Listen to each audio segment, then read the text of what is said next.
Hello everyone, welcome back to Keystone IAS Academy. So today, December 2nd, 3rd and 4th, The Hindu newspaper உடைய important topicsக்கான discussions பார்க்கலாம். So today's topics are from encroachment to legal ownership, why does India need climate resilient agriculture, transforming a waste-ridden urban India, recasting sanitation with the urban-rural partnerships. So let's see the articles one by one. The first article is related to from encroachment to legal ownership. அதாவது வில்லேஜஸில் கிராமங்களில் பெரும்பாலான Indian வில்லேஜஸில் வந்து village common lands இருக்கும். அதாவது அந்த நிலம் வந்து யார் பேர்லேயும் வந்து ஓனர்ஷிப் இருக்காது. அந்த நிலம் வந்து காமனாக இருக்கும், பொதுவாக இருக்கும். ஸோ அதில் வந்து ஆடு மேய்க்கிறது, அப்புறம் ஃபயர் வுட், சின்ன சின்ன கல்டிவேஷன் பண்ணுறது, வெஜிடபிள்ஸ் கல்டிவேஷன், அந்த மாதிரியான சின்ன சின்ன ஒர்க் வந்து பண்ணுவாங்க. அது வந்து ஜஸ்ட் அவங்களுடைய பிற்படுத்தப்பட்டோருடைய வாழ்வாதாரத்துக்கான, புவர் பீப்புளுக்கான வாழ்வாதாரத்துக்கான ஒரு வடிவமைப்பு அந்த அந்த நிலங்கள் வந்து இருக்கும். இது வந்து யாருடைய பேர்லையுமே வந்து இந்த ஓனர்ஷிப் வந்து, இந்த நிலத்தோட ஓனர்ஷிப் வந்து இருக்காது. ஸோ இப்போ எதனால இந்த நிலம் வந்து நியூஸில் இருக்குது அப்படின்னா, ஸோ ஹரியானா கவர்மெண்ட் வந்து, அதாவது இப்போ இந்தியன் வில்லேஜஸில் ஒரு வில்லேஜ் காமன்ஸ், அதாவது ஹரியானாவில் என்ன பேர்னா ஷமிலத் டே அப்படின்னு சொல்கிறாங்க. ஸோ இந்த வில்லேஜ் காமன்ஸ் வந்து இது வந்து ஒரு சோஷியல் சேஃப்டி நெட்டாக ஆக்ட் ஆகிட்டு இருந்தது. மேலே ஹரியானா கவர்மெண்ட் வந்து ஒரு லா வந்து அமெண்ட் பண்ணுறாங்க. 24-25 ஹரியானா அமெண்டட் லா. அது வந்து பீப்புள் யாரெல்லாம் வந்து இல்லீகலாக வந்து அந்த நிலத்தை வந்து ஆக்குபை பண்ணியிருக்காங்களோ அவங்க வந்து லீகல் ஓனராக ஆகிறதுக்காக கிராம பஞ்சாயத்துக்கு வந்து மணி கட்டி நீங்கள் வந்து லீகல் ஓனராக மாறிக்கோங்க. ஸோ வந்து ஆக்குபை பண்ணி இருக்கிறவங்க, அந்த நிலத்தில் வந்து என்க்ரோச் பண்ணியிருக்கிறவங்க, நீங்கள் வந்து கிராம பஞ்சாயத்தில் வந்து ரெஜிஸ்டர் பண்ணி பணம் கொடுத்து அதனுடைய அந்த லீகல் ஓனர்ஷிப், அந்த லேண்டோடைய லீகல் ஓனர்ஷிப் எடுத்துக்கோங்க அப்படின்னு சொல்கிறாங்க. ஸோ இதுக்கு கவர்மெண்ட் கொடுக்குற ஜஸ்டிஃபிகேஷன் என்ன அப்படின்னா, நிறைய கேசஸ் வந்து இந்த என்க்ரோச்மெண்ட்னால வந்து யாருடைய நிலம், அந்த மாதிரி நிறைய கேசஸ், கோர்ட் கேசஸ் வந்து பெண்டிங்கில் இருக்குது. ஸோ இதை வந்து இதில் ஒருத்தங்களை வெளியேற்றிட்டு இன்னொருத்தங்களை வைக்கிற மாதிரியான ரெகுலேஷன்ஸ்லாம் ரொம்ப கஷ்டம். அதை விடைக்கும் ரெகுலரைஸ் பண்ணிட்டோம்னா இது ரொம்ப ஈஸியாக இருக்கும். அது மட்டும் இல்லாமல் வந்து ஒரு ரெவென்யூ கொடுக்குற மாதிரியான ஒரு சொல்யூஷனாகவும் இருக்கும் அப்படின்னு கவர்மெண்ட் ஜஸ்டிஃபை பண்ணியிருக்காங்க. ஸோ கவர்மெண்டுடைய பதில் படி இது வந்து ஒரு அட்மினிஸ்ட்ரேட்டிவ் சொல்யூஷன். ஓகேவா? இது வந்து என்ன, ஒரு administrative solution. So court cases இதெல்லாம் வந்து அந்த நிலம் யார் பேரில் இருக்குன்னு தெரியாமல் இருக்கிறனால தான் ப்ராப்ளம் வருது. நம்ம ஓனர்ஷிப் கொடுத்துட்டோம்னா இந்த பிரச்சனை நின்றுரும், அதே போல் நம்மளுக்கும் ரெவென்யூ வரும் அப்படின்னு கவர்மெண்ட் வந்து திங்க் பண்ணி ஒரு சொல்யூஷன் ஹரியானா கவர்மெண்ட் ஸ்பெசிஃபிக்காக கொடுத்துருக்காங்க. அதர் ஸ்டேட்ஸ்லையும் இந்த இஷ்யூஸ் இருக்குது. அதர் ஸ்டேட்ஸும் நிறைய லாஸ் இம்ப்ளிமெண்ட் பண்ணியிருக்காங்க, ஈவன் தமிழ்நாடு, மத்திய பிரதேஷ் எல்லாமே. ஸோ இப்போ ரீசெண்டாக உள்ளது ஹரியானா வந்து இந்த மாதிரி கொடுத்துருக்காங்க. ஹரியானாவுடைய ஸ்டேட்டஸ் என்ன, அதர் ஸ்டேட்ஸில் எப்படி இருக்குது, என்ன ஆக்சுவல் இஷ்யூ இந்த சொல்யூஷனில் அப்படிங்கிறத பார்க்கலாம். Actually the problem is inequality. Why அப்படின்னா, இந்த ஆர்டிக்கிள் என்ன ஆர்கியூ பண்ணுது அப்படின்னா, என்க்ரோச்மெண்ட்ஸ் ஆர் நாட் ஆக்சிடென்டல். அதாவது புவர் பீப்புள் அந்த நிலத்தை யூஸ் பண்ணிட்டு இருக்கிறாங்க, அதனால அங்கவே ரொம்ப நாளாக இருந்துட்டாங்க, அப்படியான ஒரு ஆக்சிடென்டல் சுச்சுவேஷன் கிடையாது. பிகாஸ் எப்படி இந்த என்க்ரோச்மெண்ட்ஸ் நடந்தது அப்படின்னா, powerful land owners encroached this village commons. ஹிஸ்டோரிக்கலாக பார்க்கணும் அப்படின்னா, யார் வந்து ரொம்ப பவர்ஃபுல்லான ஒரு லேண்ட் ஓனர் இருக்கிறாங்க, ஜமீன்தார்ஸ், இவங்கெல்லாம் வந்து சர்பஞ்சஸ், ஒஃபீஷியல்ஸ், இவங்கெல்லாம் வந்து அந்த லேண்ட் ஓனர்ஸ்க்கு தான் சப்போர்ட் பண்ணுவாங்களே தவிர எலைட் பீப்புள்ஸ்க்கு தான் சப்போர்ட் பண்ணி அவங்கள தான் வந்து ஒரு என்க்ரோச்மெண்ட் ஸ்கூலில் கொண்டு வராங்களே தவிர தலித்ஸ் அண்ட் லேண்ட்லெஸ் பீப்புளுக்கு வந்து அக்சஸ் வந்து அந்த அளவுக்கு கிடைக்கிறது இல்லை. இப்போ புது ரூலில் எப்படி கொண்டு வந்திருக்காங்க, யாரெல்லாம் வந்து பே பண்ணுறாங்களோ அவங்களுக்கு வந்து ஓனர்ஷிப் கிடைக்கும் அப்படின்னு கொண்டு வந்திருக்காங்க. அப்போ ஆப்வியஸ்லி ரிசல்ட் என்னவா இருக்கும், rich encroachers benefit, poor people loss the permanent access. So இதுதான் இந்த ஆர்டிக்கல் வந்து டிஸ்கஸ் பண்ணியிருக்காங்க. So it becomes a big controversy. அப்போது இல்லீகலாக ஒரு இடத்த ஆக்குபை பண்ணதுக்கு வந்து ரிவார்ட் கொடுக்குற மாதிரி கவர்மெண்ட் வந்து ரிவார்ட் கொடுக்குற மாதிரி ஹரியானா கவர்மெண்ட் அனௌன்ஸ் பண்ணியிருக்கிறது வந்து இருக்குது அப்படின்னு பெரிய டாக் போயிட்டுருக்கு. ஸோ இது வந்து என்னென்னா, இல்லீகல் கண்ட்ரோல், டிஃபேக்டோ பொசிஷன்லேருந்து லீகல் ரைட், டி ஜுரே ஓனர்ஷிப்க்கு வந்து கன்வெர்ட் ஆகுது. ஸோ அப்படிங்கிறது வந்து அந்த அந்த கவர்மெண்டுடைய இந்த சொல்யூஷன் வந்து இப்படி தான் இருக்குது. So why this is dangerous அப்படிங்கிற கொஸ்டின் வருது. காமன் லேண்ட்ஸ் இது வந்து ஒரு ஜஸ்ட் லேண்ட் கிடையாது. நான் முன்னாடியே சொன்ன மாதிரி புவர் பீப்புளுக்கு, லேண்ட்லெஸ் பீப்புளுக்கு இது ஒரு வாழ்வாதாரத்துக்கான ஒரு அடிப்படை தேவை. அப்போ these common lands determine livelihood security, bargaining power and social justice. ஓகேவா? ஸோ அதர் ஸ்டேட்ஸ்லயும் இந்த இஷ்யூஸ் எல்லாம் இருக்கு. அதர் ஸ்டேட்ஸ்ல தமிழ்நாடுல வந்து பஞ்சமி லேண்ட்ஸ்ன்னு சொல்றோம். மத்திய பிரதேஷ்ல வந்து சார்னாய் லேண்ட் டிஸ்ட்ரிபியூஷன் இந்த மாரி நம்ம வந்து சொல்றோம். ஸோ இந்த லேண்ட்ஸ் எல்லாமே வந்து ஹிஸ்டாரிக்கல் இன்ஜஸ்டிஸ் ஏற்கனவே புவர் பீப்பிள்க்கு வந்து கிடைக்காம இருந்தத புவர் பீப்பிள்க்கு கிடைக்கும் வகையில வந்து இந்த ஸ்டேட்ஸ்ல எல்லாம் வந்து பண்ணியிருக்காங்க. பட் ஹரியானா கவர்மெண்ட் வந்து என்ன பண்ணுதுன்னா வந்து அதுக்கு ஆப்போசிட்டா பண்ணுது. அதாவது வந்து யார் வந்து பணம் கட்டுறாங்களோ அவங்களுக்கு வந்து லீகல் ஓனர்ஷிப். யார் வந்து அதை கிளைம் பண்ணி பணம் கட்டி கிராம பஞ்சாயத்துல ரெஜிஸ்டர் பண்ணாங்கன்னா அவங்க பேருக்கு வந்தது. அப்போ புவர் பீப்புளுக்கு அது கிடைக்கிற மாதிரியான சூழ்நிலை அமைச்சு கொடுக்கல. ஸோ மற்ற ஸ்டேட்ஸ்லேருந்து ஆப்போசிட்டா அந்த கவர்மெண்ட் பண்ணிட்டு இருக்காங்க அப்படின்னு சொல்லிட்டு lot of controversy. This is why because இந்த dangerous ஆன situation இருக்கு அப்படின்னு இந்த author explain பண்ணியிருக்காங்க. ஸோ என்ன பண்ணணும், what is the way forward, what should be done instead அப்படின்னு ஆத்தருடைய வியூ பாயிண்ட் என்ன அப்படின்னா, so what is the fair approach author include பண்ணுறது, priority to landless and Dalits, social and caste profiling, excluding ecologically important commons, independent audits, using money for redistributive welfare. அதாவது landless and தலிட்ஸ்க்கு poor பீப்புளுக்கு வந்து முக்கியத்துவம் கொடுக்கணும். இந்த இந்த இந்த நிலத்தை வந்து அலாட் பண்ணும்போது ரொம்ப இம்பார்ட்டண்டான நிலம், அதாவது எக்காலஜிக்கலி அது நல்லா விளையக்கூடிய நிலம், அந்த மாதிரி அது நிறைய பீப்புளுக்கு உதவிட்டு இருக்கு அப்படின்னா அதை காமனாகவே வச்சுக்கணும். அதை வந்து ஒரு ஓனர்ஷிப்க்கு கன்வெர்ட் பண்ணுறதுக்காக மாற்றக்கூடாது. ஸோ இந்த மாதிரி நிறைய வே ஃபார்வர்ட் வந்து ஆத்தர் வந்து இந்த ஆர்டிக்கலில் மென்ஷன் பண்ணியிருக்காங்க. So this debate is not about efficiency, எவ்வளோ தூரம் அட்மினிஸ்ட்ரேட்டிவ் வந்து நல்லா ஒர்க் பண்ணுறாங்கங்கிறத பொறுத்து கிடையாது. So it is about justice versus administrative convenience. Justice அப்படிங்கிறது நம்ம வந்து பாவப்பட்ட மக்களுக்கு, புவர் பீப்புளுக்கு, தலிட்ஸ்க்கு, பிற்படுத்தப்பட்டோருக்கு, பாவப்பட்ட மக்களுக்கும் வந்து நிலம் போய் சேரதுக்கான வழிவமைப்பு அமைக்கணுமா, வழி அமைச்சு கொடுக்கணுமா, அந்த மாதிரி ஜஸ்டிஸ் பக்கம் நிற்கணுமா, இல்லது அட்மினிஸ்ட்ரேட்டிவ் கன்வீனியன்ஸ், நிறைய கேஸ் பெண்டிங்கில் இருக்குது, நிறைய இந்த மாதிரி நிலம் ஓனர்ஷிப் இல்லாததுனால நிறைய வந்து ப்ராப்ளம்ஸ் வருது, சிவில் ப்ராப்ளம்ஸ் வருது அப்படிங்கிறதுனால வந்து நீங்கள் வந்து அதில் வந்து ஓனர்ஷிப் எடுத்துக்கிட்டால் நம்மளால் ஈஸியாக அதை அட்மினிஸ்ட்ரேஷன் பண்ண முடியும், ப்ராப்ளம்ஸ் கேசஸ் வந்து குறைஞ்சிரும் அப்படிங்கிறதுனால ஒரு யாரால முடியுமோ பணம் கொண்டு வந்து கட்டி நீங்கள் ஓனர்ஷிப் எடுத்துக்கோங்கன்னு வந்து இப்போ ரிச் பீப்புளுக்கு சப்போர்ட் பண்ணுற மாதிரியான ஒரு அட்மினிஸ்ட்ரேட்டிவ் கன்வீனியன்ஸ்க்கு நம்ம வந்து சப்போர்ட் பண்ணுவோம். So justice versus administrative convenience is the keyword here. Okay, so இது வந்து ஒரு கேஸ் ஸ்டடியாக, ஒரு எக்ஸாம்பிளாக நீங்கள் வந்து இந்த இந்த இந்த கொஸ்டின் இது ரிலேட்டடாக ஒரு கொஸ்டின் வந்ததுன்னா இந்த ஹரியானா கவர்மெண்டோடைய கேஸு கம்பேர் பண்ணி அதர் ஸ்டேட்டோட கம்பேர் பண்ணி ஒரு கேஸ் ஸ்டடி, ஒரு கேஸ் எக்ஸாம்பிளாக நீங்கள் வந்து இந்த ஆர்டிக்கிள் வந்து யூஸ் பண்ண முடியும். Okay, so coming to the practice question, the regularization of unauthorized occupation of village commons through payment is often justified as an administrative solution to litigation backlogs. Critically examine this approach. Does it advance justice or merely legitimize historical inequities? Suggest safeguards. So இப்போ நம்ம என்ன பாயிண்ட்ஸ்லாம் discuss பண்ணோமோ so அதை வந்து நீங்கள் என்னென்ன subtopics போட்டு கீவேர்ட்ஸ்க்கு தகுந்த மாதிரி நீங்கள் வந்து ஆன்சர் எழுதுங்க. So post in our telegram group, we will review it as soon as possible. The next article is related to climate resilient agriculture.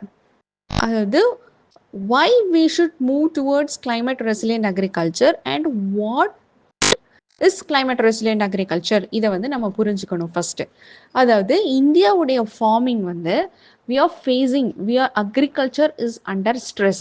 So how can you say that agriculture ஸ்ட்ரெஸ்ல இருக்கு, அதாவது அக்ரிகல்ச்சருக்கு ஒரு reform தேவை. எப்படி சொல்லலாம் அப்படின்னா, 51% of farm land is rainfed. அதாவது மொத்த இந்தியாவுடைய நிலப்பரப்பில் இந்தியாவுடைய ஃபார்ம் லேண்டோடைய டோட்டல் 100%ல அந்த ஃபார்ம் லேண்ட் அக்ரிகல்ச்சர் விவசாயம் பண்ணக்கூடிய அந்த நிலப்பரப்பில் 51% வந்து ரெயின்ஃபெட், அதாவது மழைனால வந்து சேதமடையுது.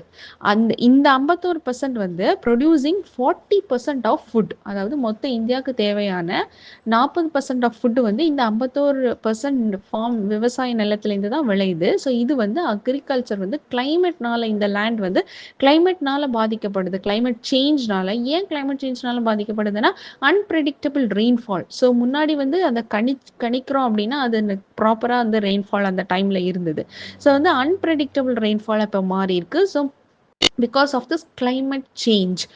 மழை பெய்ய வேண்டிய நேரத்தில் பெய்யலை, மன்சூன் வந்து முன்ன பின்ன வரும். ஸோ அந்த மாதிரி ஹீட் வேவ்ஸ், அதிகமான வந்து வெப்பமயமாதல், தென் சாயில் டீக்ராடேஷன், தென் வாட்டர் ஸ்கேர்சிட்டி, இதெல்லாம் வந்து ட்ரெடிஷ்னல் ஃபார்மிங் மெத்தட்ஸை வந்து பாதிப்படைய செய்யுது. ஸோ இதனால வந்து தேவையான அளவு ப்ரொடக்ஷன் நம்மளால் பண்ண முடியல. Agriculture is under stress. Now what is the latest சொல்யூஷன்னு கேட்டால் climate resilient agriculture. அப்படின்னா என்ன? கிளைமேட் ரெசிலியன்ட் அக்ரிகல்ச்சர்னா இந்த கிளைமேட் சேஞ்சஸ்னால வரக்கூடிய ஷாக்ஸ் இருக்கு இல்லையா, இந்த ஹீட் வேவ்ஸ், அன்பிரடிக்டபிள் ரெயின்ஃபால்ஸ், இதெல்லாம் வந்து ரெசிலியன்ட், இதெல்லாம் தாங்குற மாதிரியான ஒரு ஃபார்மிங் வந்து அக்ரிகல்ச்சரில் வரணும்.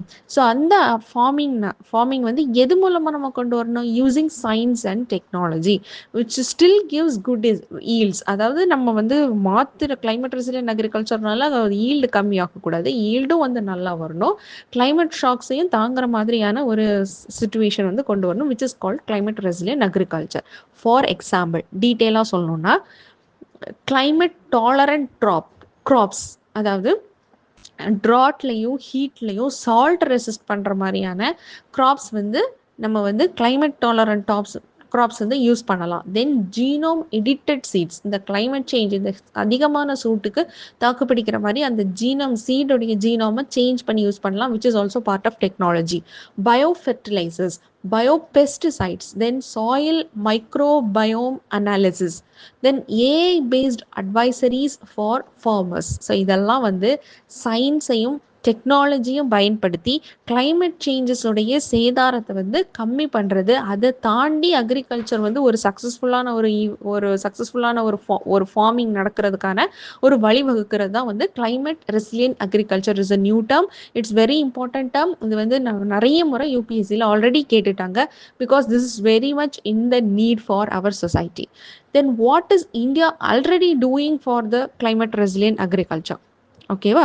ஸோ இந்த கிளைமேட் ரெசிலியன்ட் அக்ரிகல்ச்சரோடைய கோல் என்ன? நம்மளுக்கு வந்து கெமிக்கல் டிபெண்டன்ஸ் கம்மி பண்ணணும். அப்போ தான் நம்ம விளைய வைக்கிற பொருளும் நல்லாயிருக்கும், விளைய வைக்கிறதும் வந்து அதிகமாக விளைச்சலும் அதிகப்படுத்தணும். Better productivity, that is what I said, better productivity. Then environmental protection, என்விரான்மெண்ட்டுக்கும் ஃபர்தராக எந்த பாதிப்பும் வராமல் நம்ம வந்து பார்த்துக்கணும். ஸோ இந்த கோல் அச்சீவ் பண்ணுறதுக்காக இந்தியா கிட்ட நிக்ரா ப்ராஜெக்ட் இருக்குது, பை ஐசிஏஆர் 2011 வந்து ஸ்டார்ட் பண்ணியிருக்கிறோம். தென் கிளைமேட் ரெசிலியன்ட் வில்லேஜஸ் நம்ம பண்ணிட்டு இருக்கிறோம். Then techniques like zero tillage, direct seeding of rice, stress tolerant varieties.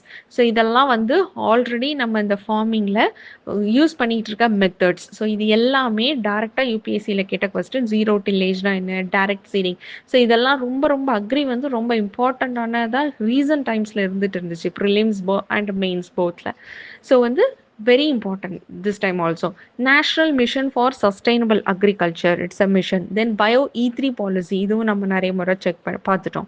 Growing Agri-Tech Startups, so இதெல்லாம் வந்து ரீசண்டாக இந்தியாவுடைய இனிஷியேட்டிவ்ஸ் கிளைமேட் ரெசிலியன்ட் அக்ரிகல்ச்சரை பூஸ்ட் பண்ணுறதுக்காக. நவ் இதில் என்ன சேலஞ்சஸ் இருக்குது? Obviously small farmers lack awareness and money. Then quality issues, then slow seed adoption, digital divide, fragmented policies. So climate changing is moving faster than adaptation is what the article says. அதாவது climate change வந்து நாம பண்ணிட்டு இருக்கிற methods, நாம பண்ணிட்டு இருக்கிற adaptation methods, climate resilient agriculture, நம்ம பண்ணிட்டு இருக்கிற நியூ டெக்னாலஜிஸ், ஃபார்மிங்கில் இன்ட்ரடியூஸ் பண்ணுற நியூ டெக்னாலஜிஸ் எல்லாம் விடைக்கும் ரொம்ப ஸ்பீடாக climate change இருக்குது. So we have to work more harder அப்படின்னு ஆர்டிக்கலில் ஆர்கியூ பண்ணியிருக்காங்க. and what is the way forward? then India needs a national climate resilient agriculture roadmap. So nationwide ஒரு solution தேவைப்படுது. So first faster development of climate tolerant crops நம்ம பண்ணணும். தென் quality regulation, நம்ம கொடுக்குற bio inputs, அதாவது நம்ம என்னெல்லாம் challenge பார்த்தோமோ அதெல்லாம் வந்து பாசிட்டிவ் எழுதணும். பயோ இன்புட்ஸ் நம்ம கொடுக்குறதுடைய குவாலிட்டி ரொம்ப அழகாக இருக்கணும். சீட்ஸோடைய குவாலிட்டி, இந்த பெஸ்டிசைட்ஸ், ஃபர்டிலைசர்ஸ், இதோட குவாலிட்டியெல்லாம் அதிகப்படுத்தணும், பயோ இன்புட்ஸ்க்கான குவாலிட்டிஸை. தென் டிஜிட்டல் டூல்ஸ் வந்து ஒரு ஸ்மால் ஃபார்மர்ஸ்க்கு கூட அவங்களுக்கு புரிய வச்சு அதை வந்து அவங்க எஃபெக்டிவாக யூஸ் பண்ணுற மாதிரி அவங்களுக்கு அவேர்னஸ் கிரியேட் பண்ணும், கிரெடிட் கொடுக்கணும், insurance, incentives, then strong coordination under bio E3. So all these are very essential for food safety, food security and farmer survival. These two terms are very important. So overall, climate resilient agriculture is mainly an essential and it is in urgent need. இப்போ வந்து ரொம்ப அர்ஜென்ட்டாக நம்ம வந்து climate resilient agriculture நம்ம push பண்ணி ஆகணும்னு article சொல்லியிருக்கு, for food security and farmer survival. Okay, so coming to the practice question. Climate resilient agriculture is increasingly seen as essential for India's food security in the face of climate change. Explain the concept of climate resilient agriculture. Here you have to give it with the examples. Okay, நான் கொடுத்த examples அதை அப்படியே note பண்ணி வச்சுக்கோங்க. So what is climate resilient agriculture? For example, அது புரிகிற மாதிரி என்ன எக்ஸாம்பிள், எக்ஸாக்டாக climate resilient agricultureனா என்ன, how we are using science and technology for agriculture, that is very important இந்த கான்செப்ட் எக்ஸ்பிளைன் பண்ணும்போது. Then and critically examine why India needs a coherent national CRA roadmap. Okay. The next article talks about urban waste. அதாவது urban waste why this is a crisis அப்படின்னு பார்க்கணும். First 2030 what the data says, 2030 Indian cities will generate 165 million tons of waste. அதே 2050 பார்த்தா 436 million tons வந்து urban cities வந்து waste வந்து generate பண்ணும் அப்படின்னு டேட்டா வந்து சொல்லுது. So what this leads to, again வந்து கிளைமேட் சேஞ்சை வேர்சன் ஆக்கும். ஸோ ஆல்ரெடி நம்ம இப்போ தான் வந்து கிளைமேட் சேஞ்சுக்கான ஒரு ஆர்டிக்கல் பார்த்தோம். ஸோ இந்த மாதிரி வேஸ்ட் ஜென்ரேட் ஆகுது, அதை நம்ம ப்ராப்பராக வந்து அதை டீல் பண்ணலை, அதுக்கு சொல்யூஷன் கொடுக்கல அப்படின்னா this will again leads to air pollution. It is a very big issue already. So இது வந்து ஏர் பொல்யூஷன் வந்து ஒரு இஷ்யூ கிரியேட் பண்ணும், methane emissions, health problems, climate change, இதெல்லாத்தையும் இன்னும் வேர்சன் பண்ணும். அப்போ what is the solution? The solution is circular economy. இந்த சர்க்குலர் எக்கனாமி ஆல்ரெடி கொஸ்டினில் கேட்டிருக்காங்க யூபிஎஸ்சியில். Okay, so what is this circular economy அப்படின்னா 3R. அதாவது reduce, reuse, recycle. Take instead of take, use, dump. எடுத்தமா யூஸ் பண்ணமா, தூர போட்டோமா, டம்ப் பண்ணமான்னு இல்லாமல் அதுக்கு பதிலாக what we have to do is create a circular economy. What is this circular economy? Reduce, நம்ம யூஸ் பண்ணுறதையே வந்து வேஸ்ட் ஆகாமல் மேக்ஸிமம் ரெடியூஸ் பண்ணணும். அப்படி இருந்துச்சுன்னா திருப்பி ரீயூஸ் பண்ண பார்க்கணும். இஃப் சப்போஸ் நம்ம யூஸ் பண்ணி முடிச்சிட்டோம், அதை ரீசைக்கிள் பண்ண முடியும் அப்படின்னா ரீசைக்கிள் பண்ணிடணும். கிட்டத்தட்ட zero waste. Reduce, reuse, recycle, which is circular economy. Okay, waste should be treated as a resource. அது வந்து ஒரு ரிசோர்ஸாக எடுத்து அதை திருப்பி ரீசைக்கிள் பண்ணுறதுக்கு யூஸ் பண்ணணுமே தவிர நாட் அ பேர்டனாக பார்க்கக்கூடாது, is what the article says. Now coming to what are the type of waste and how we can move forward. அதாவது அதுக்கான சொல்யூஷன் என்ன, எப்படி அதை ட்ரீட் பண்ணலாம் அப்படின்னு பார்க்கணும். First is organic waste. So organic waste தான் ஃபர்ஸ்ட் டைப்பு. இது நம்மளுக்கு ஆல்ரெடி தெரியும், நம்மளுடைய கிச்சன் வேஸ்ட்டு இதெல்லாம் வந்து ஆர்கானிக் வேஸ்ட். 50% வந்து அதுதான் இருக்குது. ஃபுட் வேஸ்ட் இதெல்லாம் ஆர்கானிக் வேஸ்ட்டு. ஸோ இது வந்து நம்ம கம்போஸ்டிங் பண்ணலாம், பயோகேஸ் யூஸ் பண்ணலாம், கம்ப்ரஸ்டு பயோகேஸ்க்கு வந்து யூஸ் பண்ணலாம். தென் கம்மிங் டு பிளாஸ்டிக் வேஸ்ட்டு. இதுதான் வந்து இருக்கிறதுலே பிக்கஸ்ட் சேலஞ்ச். நிறைய மெரைன் அனிமல்ஸ் வந்து இஷ்யூவாக இருக்குது, தண்ணி ஓஷனில், இதில் எல்லாத்துலேயுமே வந்து இஷ்யூவாக இருக்கிறது வந்து plastic waste. So it needs segregation, அதை செப்ரேட் பண்ணி ரீசைக்கிள் பண்ணணும். For this only we have a scheme called extended producer responsibility.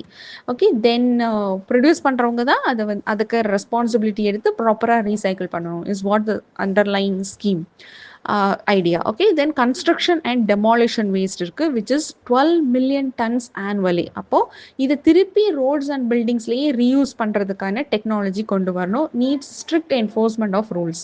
Then coming to waste water. Waste water என்ன பண்ணலாம்? Obviously we can reuse for agriculture, industry. அதை சுத்திகரித்து இண்டஸ்ட்ரிக்கெல்லாம் use பண்ண முடிஞ்ச அளவுக்கு யூஸ் பண்ணலாம், which is linked to water security, and this are supported under Amrut and SBM, Swachh Bharat Mission. Okay, then coming to what are the challenges. என்ன challenges எல்லாம் நம்ம already waste மேனேஜ்மெண்ட்டில் face பண்ணுறோம்? சோர்ஸில் segregate பண்ணுறது வந்து poor segregation at source. அதாவது வீட்டிலேயே வந்து plastic தனியாக அந்த இது வாட்டர் வேஸ்ட் வாட்டர் ப்ராப்பர் சோர்ஸில் வந்து ரீயூஸ் பண்ணுறோமான்னு கேட்டால் இல்லை. So poor segregation at source, week markets for recycled products, lack of testing and monitoring, then poor municipal capacity and weak enforcement. So all these are very simple points. Then what are the way forward? Obviously the main point is circular economy, circularity. Okay, strengthen SBM urban 2.0, then support recycling entrepreneurship, cities coalition for circularity, C3 circularity, reduce reuse recycle, this is very important. Then citizen partnership participation through incentives. So citizens வந்து இதில் participate பண்ணுறதுக்கு, recycle ப்ராடக்ட்ஸை வந்து improve பண்ணுறதுக்கு, recycle பண்ணுறதுக்கான technology கொண்டு வரதுக்கு, poor segregation source segregation வந்து இம்ப்ரூவ் பண்ணுறதுக்கெல்லாம் வந்து சிட்டிசனுடைய பார்ட்னர்ஷிப் வந்து நம்ம வந்து பூஸ்ட் பண்ணணும். So clean cities are not luxury, they are survival necessities is what the overall idea from this article. So coming to the practice question, urban waste has emerged as a critical environmental, public health and climate challenge for India. Discuss how the transition from linear waste management to a circular economy model can transform waste ridden Indian cities. Then what are the key constraints in achieving circularity? The final article is related to recasting sanitation with the urban rural partnership. The idea is very simple. இந்த article வந்து என்விரான்மெண்ட்டோடைய major topic. So அதனுடைய but the idea is very very simple article இது. அதாவது we achieved very good in Swachh Bharat mission இல்லையா? அதாவது Swachh Bharat missionல we achieved 12 crore toilets build பண்ணோம். கிட்டத்தட்ட all villages are declared as ODF, open defecation free இல்லையா? ODF declare பண்ணிட்டாங்க. Then it improved dignity and health. But இந்த toilet நம்ம ready பண்ணது வந்து ஒரு ஸ்டார்டிங் பாயிண்ட் தான். What we need is regular management. அதாவது நியூ சேலஞ்ச் என்னன்னா ஃபீக்கல் ஸ்லட்ஜ் மேனேஜ்மெண்ட். அதாவது நிறைய ரூரல் ஹவுஸ் ஹோல்ட்ஸில் வந்து just pits or septic tanks தான் யூஸ் பண்ணுறாங்க. அப்போ these need regular desludging, safe transport, then proper treatment of this sanitation waste. இதெல்லாம் பண்ணினாதான் நாம் வந்து இந்த ஸ்வச் பாரத் மிஷனோட ரியல் அச்சீவ்மெண்ட்டை நம்மளால பார்க்க முடியும். Otherwise it will become another issue, அப்படி போய் முடிஞ்சிடும். ஸோ அதுதான் சொல்லியிருக்காங்க. தென் what is ODF plus? It focuses on solid waste, liquid waste, fecal sludge management, behavior change. Okay, behavior change is very important. So 97% villages are ODF plus, but this fecal sludge management which remains still weak. So அதுக்கு ஒரு case studies நிறைய கொடுத்துருக்காங்க, which is very important because Maharashtra's urban rural model. இந்த urban rural model தான் வந்து இந்த ஆர்டிக்கிளில் stress பண்ணியிருக்காங்க. ஸோ இந்த மாடல், இந்த அர்பன் ரூரல் பார்ட்னர்ஷிப் மாடல் வந்து இந்த ஃபீக்கல் ஸ்லட்ஜ் மேனேஜ்மெண்ட் இந்த ப்ராப்ளமை சால்வ் பண்ணுறதுக்கு நம்ம ஆல் ஓவர் இந்தியா ஒரு நேஷன் வைடாக நம்மளால் யூஸ் பண்ணுறதுக்கான ஒரு குட் மாடல் அப்படிங்கிறத வந்து இந்த ஆர்டிக்கிளில் சஜஸ்ட் பண்ணியிருக்காங்க. What is that?